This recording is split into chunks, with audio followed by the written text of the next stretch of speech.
Olá, queridos amigos, queridos companheiros que acompanham o canal do Centro Espírita Allan Kardec da cidade de Campinas aqui no YouTube. Sejam todos muito bem-vindos. Que a paz do Mestre Jesus se faça presente em todos os corações. Este é um momento de encontro com o Evangelho, onde nós fazemos uma pequena preleção a respeito de um tema referente aos ensinos de Jesus. E hoje nós vamos abordar uma parte do capítulo 7 do Evangelho segundo o Espiritismo, que tem por título Bem-aventurados os que são pobres em espírito, em algumas versões, ou bem-aventurados os que são pobres de espíritos, e em umas versões mais modernas, bem-aventurados os humildes. E nós falaremos dos itens de 1 a 6 e também um pouquinho sobre o item 11. Mas antes de nós iniciarmos a nossa conversa sobre o Evangelho, vamos fazer uma oração, porque essa oração vai nos aproximar ainda mais de Deus, de Jesus, da espiritualidade amiga, nos fortalecendo e nos preparando para esta conversa, para este encontro. Senhor nosso Deus, Pai de infinita bondade e misericórdia, aqui estamos, Senhor, mais uma vez na busca do aprendizado, da compreensão daquilo que Teu Filho maior, nosso irmão, nosso Mestre Jesus, nos trouxe e nos exemplificou para que possamos seguir e nos tornarmos melhores. Te rogamos, Pai, o Teu auxílio, a Tua presença representada por esses amigos bondosos da espiritualidade, para que tenhamos condições de aproveitar o máximo do aprendizado e assim colocarmos em prática nos nossos dias, nas nossas atividades. Seja conosco, Senhor, neste momento que aqui estamos e sempre em nossas vidas. Nós encontramos no capítulo 5 do Evangelho de Jesus segundo Mateus, Jesus iniciando o Sermão do Monte, ou Sermão das Montanhas, ou as Bem-aventuranças, como é conhecido esse sermão.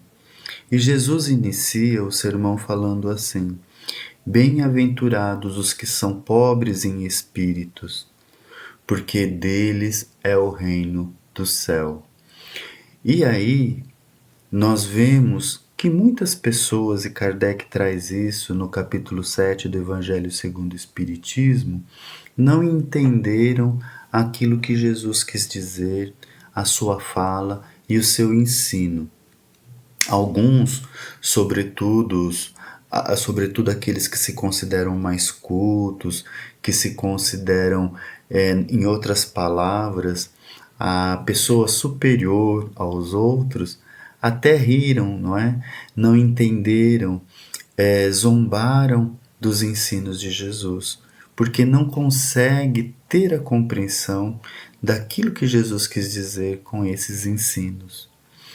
Então, quando eles tentam, de certa forma, justificar a sua zombaria, eles partem do seguinte princípio: no nosso linguajar, na nossa conversa, no nosso entendimento, até pelaquilo que nós vemos no dicionário, quem é uma pessoa espirituosa, cheia de espírito? É uma pessoa culta, uma pessoa alegre, que faz os outros rir, é uma pessoa que acolhe, né? É uma pessoa que tem postura, posição. Então, o pobre em espírito, ou o pobre de espírito, seria o contrário disso. Aquela pessoa que não tem graça, no linguajar mais vulgar, que não tem eira nem beira. Então, nesse entendimento, como Jesus vai dizer que esses que não têm eira nem beira são os mais felizes? Então eles não conseguem ter essa compreensão e zombam da fala de Jesus. Acontece que quando Jesus disse essa frase, esta colocação, Jesus estava se referindo àqueles que são humildes. Em que sentido? Vejam, quem é pobre em espírito do ponto de vista da elevação espiritual? Todos aqueles espíritos que ainda não galgaram o conhecimento necessário para estar num patamar superior. Por um olhar, por uma forma de dizer, todos nós somos pobres em espírito. Mas ao olhar de Jesus, esse pobre de espírito, esse espírito pobre que ainda não se desenvolveu, que ainda precisa conhecer e trabalhar, experienciar muitas coisas para se elevar, esse pobre de espírito, ele precisa se reconhecer nessa posição, entender que ainda falta muito para o seu aprendizado, para o seu entendimento, para o seu conhecimento, e que necessita de estar amparado pelo Pai, para que possa então firme dar passos rumo ao seu progresso, ao seu entendimento. Quando a pessoa se posiciona assim, se reconhece naquilo que compreende, naquilo que sabe e entende as suas necessidades, entende que precisa caminhar para poder estar melhor, essa pessoa se põe humilde perante Deus, porque sabe que necessita de Deus, sabe que necessita da espiritualidade para poder então aprender, avançar e assim se tornar melhor.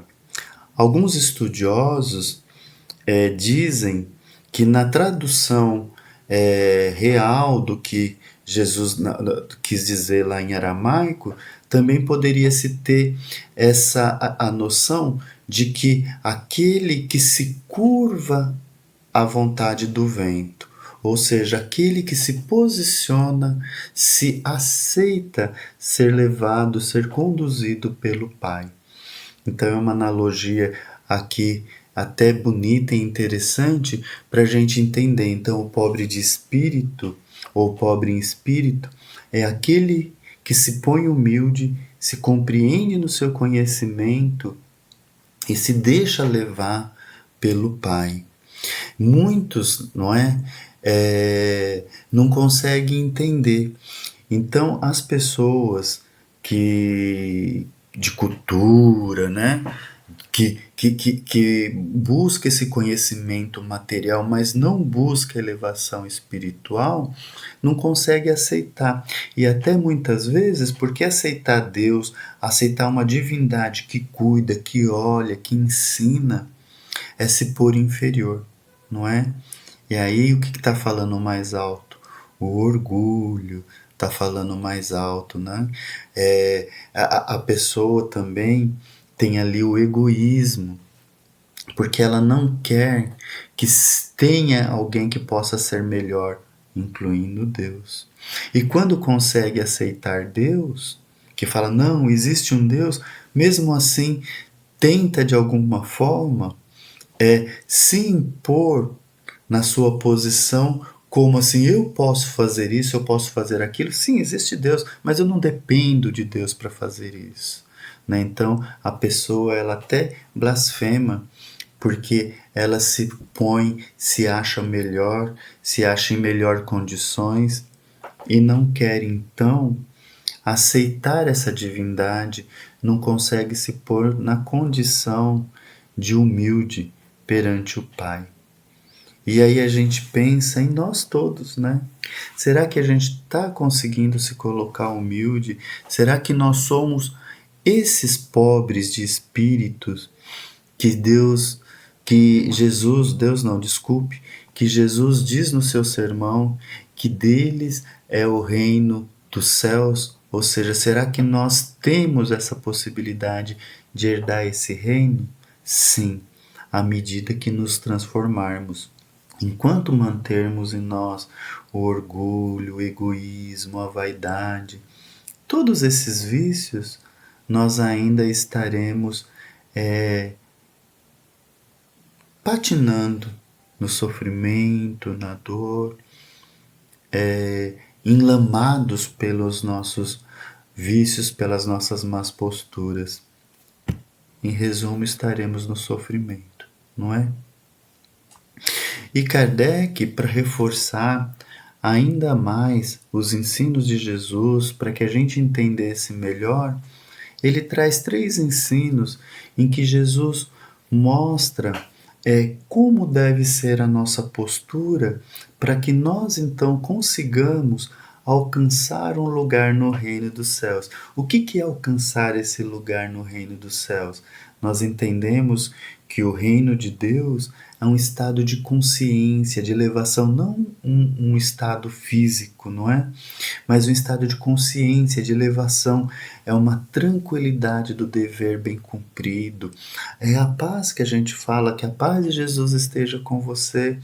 Então, quando a gente deseja essa paz, a gente deseja que essa pessoa tenha um encontro com o reino de Deus, ou seja, que essa pessoa ela consiga estar bem, cumprindo o seu papel, fazendo tudo aquilo pelo motivo que foi criado por Deus, que é se elevar, galgando degraus em degraus no aprendizado, na elevação, buscando a perfeição relativa, né? Porque perfeito só é Deus nas nossas palavras, e ajudando o outro nessa caminhada.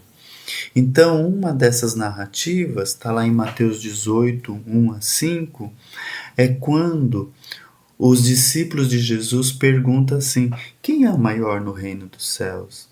E aí como que Jesus responde? Ele chama para si uma criancinha e ele fala assim: vai ser maior no reino dos céus aqueles que se fizer como essa criança. E aí a gente entende a criança que ela, na sua simplicidade, na sua humildade, ela deixa-se levar pelo pai, pela mãe, não é? E aí a gente vê a representação de Deus nesses papéis. Então, porque, por exemplo, uma criança pequena, ela tem medo, ela corre para as pernas do pai, para as pernas da mãe. Ela não se preocupa com o alimento porque ela sabe que vai ser alimentada. Ela não se preocupa com vestimento porque ela vai ser vestida, ela vai ser agasalhada, ela vai ser protegida. Então ela se entrega àquele pai, àquela mãe amorosa. E ela se põe humilde nesse papel, na sua inocência, na sua vivência. Então, para herdar, para entrar no reino dos céus, Jesus fala assim: então aquele, portanto, que se humilhar e se pôr pequeno como esta criança, não é? Será o maior no reino dos céus, respondendo à pergunta dos discípulos.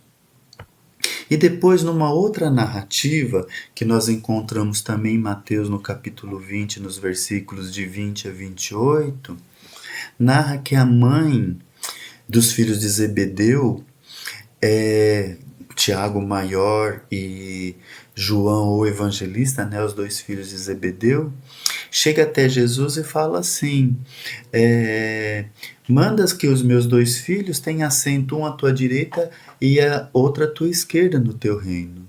E aí Jesus questiona eles: mas vocês vão ter condições de passar, de beber do cálice que eu vou beber? Eles dizem: temos. E Jesus fala: realmente vocês terão. É lógico que Jesus está se referindo quando eles estiverem mais evoluídos em outra vivência, que eles vão poder se posicionar como Jesus se posicionou entre nós. Assim como todos nós vamos evoluir a tal ponto. Mas naquele momento eles não tinham condições. E aí Jesus fala: é certo que vocês vão conseguir fazer isso. No entanto, não cabe a mim, não é, conceder-lhes essa graça, conceder-lhes. Quem vai ter essa condição é aquelas cujo Pai Deus tem preparado. Preparado em que sentido? De colocar essa pessoa na humildade, no trabalho do bem, na transformação moral, não é? E aí Jesus fala assim: sabeis que os príncipes Sabeis que os príncipes das nações as dominam e que os grandes as tratam como império. Assim deve ser entre vós. Ao contrário, aquele que quiser tornar-se maior, seja vosso servo, e aquele que quiser ser o primeiro entre vós, seja vosso escravo. Do mesmo modo que o Filho do Homem não veio para ser servido, mas sim para servir e dar a vida pela redenção de muitos. Então Jesus fala que para que a gente possa seguir, ter esse encontro, ter uma posição no reino dos céus, como a mãe de Tiago e de João o Evangelista pede para Jesus, a gente precisa se fazer servos, se fazer escravos, agir como Jesus, que Jesus fala: eu não vim para servir, eu não vim para ser servido, e sim para servir. E num outro momento, Jesus foi convidado para ceiar num sábado na casa de um fariseu, e ele viu que os convidados iam chegando e assentando, tomando lugares aos primeiros assentos. E aí ele falou assim, ó, quando você for convidado por um banquete, por alguma situação assim importante, ocupe os últimos lugares, para que o dono do lugar, que bancou, que está promovendo, fala assim, ô, você, meu amigo, venha se sentar aqui ao meu lado, para que você tenha essa glória. Então ele está fazendo a comparação também. Se a gente quer ser chamado a estar participando do reino de Deus, nos coloquemos humilde perante o Pai. Nos coloquemos na situação de servidores.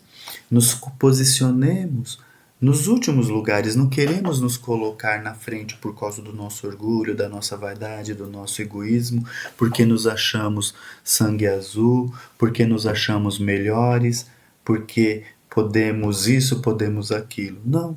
Vamos nos entender que somos todos caminheiros e que aqueles que conseguir trazer a humildade para si vai, de certa forma, garantir essa tranquilidade que vai lhe trazer um local não físico, mas uma condição de estar acolhido no reino do céu. Que Jesus fala assim no final desse ensinamento: todo aquele que se eleva será rebaixado, e todo aquele que se abaixa será elevado. E aí a gente vê tantas pessoas, né? Tem o exemplo de Chico Xavier, tem o exemplo de Madre Teresa, Irmã Dulce, Mahatma Gandhi, entre tantas Bezerra de Menezes, tantos vultos, tantas pessoas, vultos porque se colocaram pequeno perante a humanidade e por conta disso se posicionaram grandes no reino com o Pai. E aí a gente vê a importância da humildade, do trabalho do bem. Quanto que essas pessoas que eu citei e tantas outras acolheram de pessoas que estavam no sofrimento, na dor, se colocaram lado a lado, abraçaram, serviram, ofereceram, tiraram de si para dar para o outro, não é? Então, é certo que a gente pode pensar assim, ah, mas eles já eram mais elevados, eles já tinham isso, já tinham aquilo, tudo bem. Mas para nós chegarmos a esse ponto, nós precisamos treinar, não é? Então a gente não tem condições, muitas vezes, de tirar da nossa boca para dar para o outro se alimentar. Embora muitas mães, muitos pais o fazem, não é? Mas então que a gente divida um pouco para você e um pouco para mim. A gente muitas vezes não tem condições de acolher uma grande obra, mas que a gente então faça uma pequena.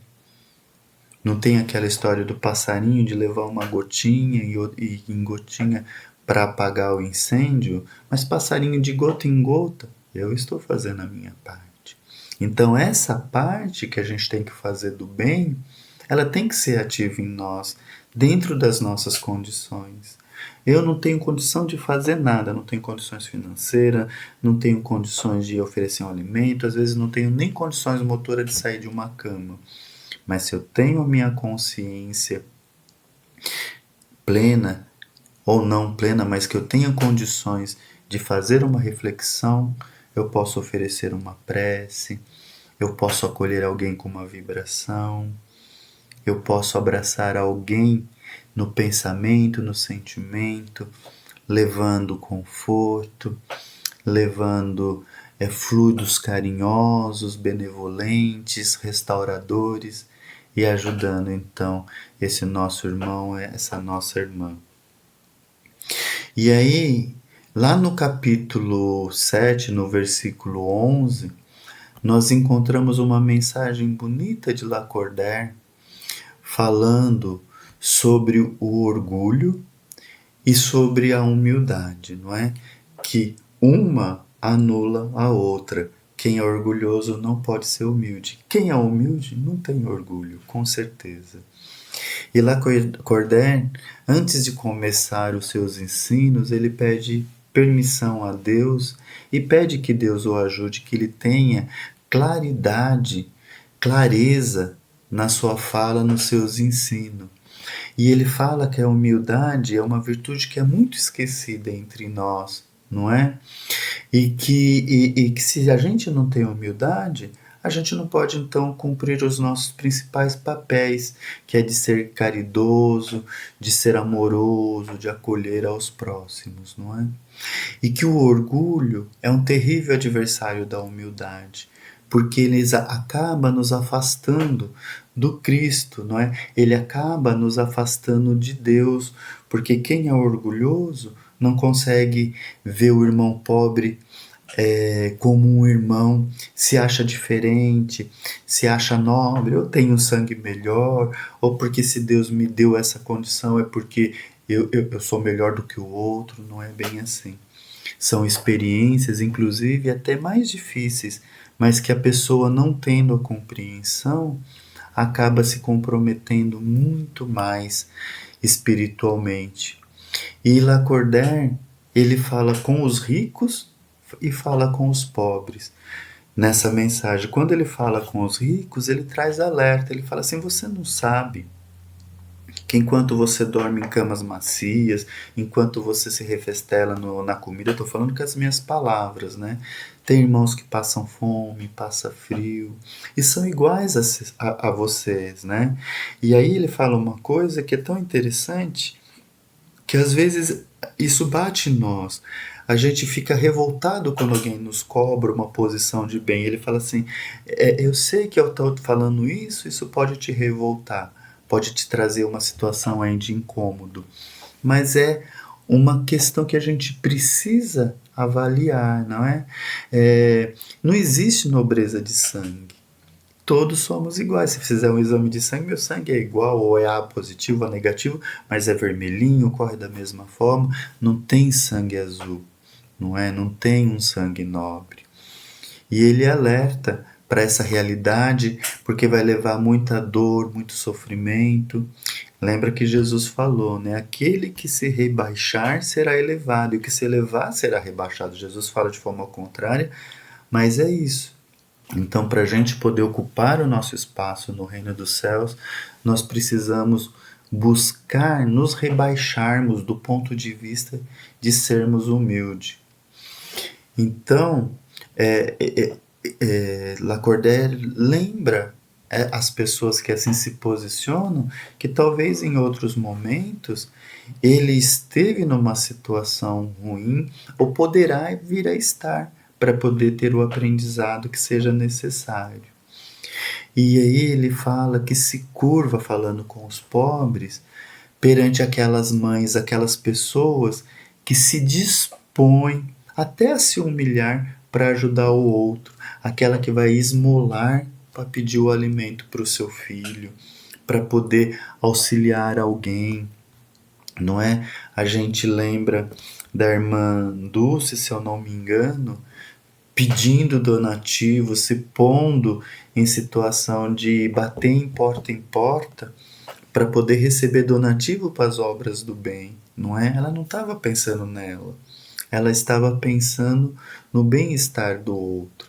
E ele fala assim: eu me curvo perante vocês que se põem nessa situação de humilde, porque espiritualmente estão mais elevados. E aí ele traz um alerta que ele fala para as donzelas, né? Mas que pode ser para os donzelos, que pode ser para todos nós, que quando vê a riqueza, vê essas coisas luxuosas, essa materialidade que chama atenção, bate uma coisa assim que queria ter também, né? Viver os prazeres, viver os luxos, ter isso, ter aquilo. Ele fala: vocês não sabem quanta tristeza, quanto sofrimento, quanta dor está por trás de tudo isso. É melhor viver na tua humildade, no teu aprendizado, na tua vida simples, que isso vai te trazer menos problemas, menos dor e muito mais crescimento espiritual, não é? E aí ele fala que será que Cristo vai ser necessário que volte à Terra para reavivar todos esses ensinos, tudo aquilo que seja necessário para a nossa elevação, para a nossa transformação? Bom, é importante que a gente visite esse capítulo que fala da humildade, que fala do antagonismo à humildade, o orgulho, porque grande parte de nós ainda alimentamos esses maus sentimentos, ainda alimentamos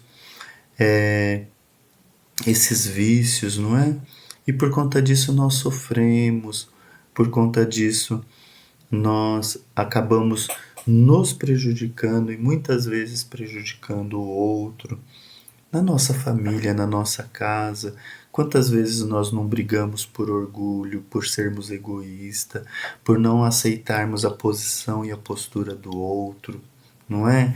Quando nós estamos numa situação de trabalho, às vezes, olha, a pobreza não é sinônimo de humildade e nem a riqueza é sinônimo de orgulho. Eu acho que a gente conseguiu entender que a humildade está no reconhecimento das suas possibilidades, nesse entendimento e se deixar aberto para o aprendizado e para a transformação, no bem, no crescimento, no caminhar rumo ao Pai. E o orgulho é aquele sentimento que nos estaca, porque nos deixa parado, porque nos põe numa situação que nós nos achamos maiores e superiores, e isso só traz sofrimento, dores, e a gente fica estacionado na escala do nosso progresso. Todos nós temos condições de alguma forma pararmos, revermos essas posturas e ao pouco ir fazendo as nossas transformações, não é? Não vai ser uma coisa que a gente vai mudar do dia para a noite, mas com certeza com um pouquinho do nosso esforço, com um pouquinho de perseverança, como vamos conseguir sermos pessoas melhores, nos posicionar melhor na vida, perante o próximo, perante os nossos familiares e desta forma estarmos também nos posicionando melhores perante Deus e teremos então em nosso coração a certeza que nós também seremos herdeiros do reino dos céus. Aliás, todos somos. O que nos faz distanciar desse estado de consciência é a nossa teimosia nos nossos vícios, nas nossas más tendências. Neste momento, então, vamos elevar os nossos pensamentos a Deus, a Jesus, aos amigos espirituais e vibrar. Primeiro pelo Centro Espírita Allan Kardec, que nos permitiu este encontro. Que essa casa possa continuar sempre oferecendo o ensino, o amparo e o amor a todos os que necessitem. Vamos vibrar também por todos aqueles que estão passando por momentos de dificuldades, de dor, momentos de guerra, momentos de situações difíceis com a natureza, a fome, o desequilíbrio, a dor, a desesperança. Que todos recebam de Deus o bálsamo que consola, que acolhe, que fortalece. Vibremos pelos nossos familiares, para que todos busquem no seu dia a dia, no seu desenvolver, estar próximo a Deus, buscando o bem, buscando a ação que ajuda no desenvolvimento, no crescimento espiritual e na transformação. E por último, vibremos por nós, para que nós também nos sintamos fortalecidos, em condições de caminharmos rumo ao nosso progresso, à nossa perfeição, a esta proximidade com o Pai. Senhor nosso Deus, Pai de misericórdia e bondade, te agradecemos por mais este encontro. Seja sempre conosco, Pai, hoje e sempre. Nós queremos agradecer a presença de todos que acompanharam este vídeo e desejar que a paz do Mestre Jesus se faça presente em cada coração dos que aqui estamos. Paz em Jesus.